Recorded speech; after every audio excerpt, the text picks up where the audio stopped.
Operation Valentine ఎలా బాగుంది బాగుంది బాగుంది హీరో యాక్టింగ్ ఎలా వరుణ్ తేజ్ పర్లేదు బాగుంది హీరో బాగున్నారు సెకండ్ హాఫ్ అయితే సీరియల్ చూసినట్టుంది అంతే ఫస్ట్ హాఫ్ అయితే చాలా బాగుంది వరుణ్ తేజ్ యాక్టింగ్ కి మనం 100 మార్క్స్ వేయొచ్చు వరుణ్ తేజ్ యాక్టింగ్ బాగా చేసిండు డైరెక్షన్ అంతా బాగా చూపించింది హీరోని ఎక్కువ చూపించలేడు హీరోకి ఎక్కువ చూపించిండు ఇలా వరుణ్ తేజ్ మేకవర్ ఎలా వరుణ్ తేజ్ మేకవర్ బాగానే ఉంది బట్ అలాంటి కట్అవుట్ ఇంకా చాలా బాగా వాడుకోవాలి. రేటింగ్ ఎంత ఇస్తావు బ్రో 1.5 ఫైట్స్ ఆ హీరోని యూజ్ చేసుకుందే దానికి యాక్షన్ సీక్వెన్సెస్ తప్ప ఇంకా దేనికి యూజ్ చేసుకోవాలి హీరోని.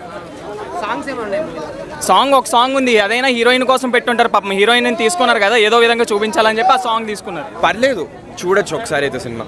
రేటింగ్ ఎంత ఇస్తారు 5కి 5కా ఒక 3 వేసుకోవచ్చు.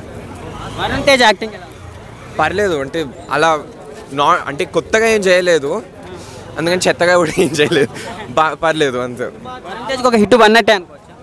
వరుణ్ తేజ్ హిట్ అయినట్టేనా ఇంతకుముందు గని ఫ్లాప్ అయింది కదా డౌటే అన్న కష్టమే అనిపిస్తుంది సినిమా ఏం బాగాలేదా అంటే పర్లేదన్న గొప్ప లేదు చెత్తగా లేదు. లాస్ట్ మూవీ గాంధీవదార తోటి ఫ్లాప్ అయింది అదే ఈ మూవీ తోటి ఇట్టు కొడతాడనా ఇటు కాదన్నా నిజంగా బ్లాక్ బస్టర్ వచ్చే సినిమా చాలా అంటే చాలా బాగా అనిపించింది. ఒక అంతరిక్షం 10,000 కిలోమీటర్స్ ఒక గాజీ తర్వాత ఇది అసలు 3 కూడా డిఫరెంట్ స్టోరీస్తో డిఫరెంట్ లుక్తో ఈ రేంజ్ పర్ఫార్మెన్స్ చేస్తున్నాడంటే వరుణ్ తేజ్కి హ్యాట్స్ ఆఫ్ చెప్పాలి.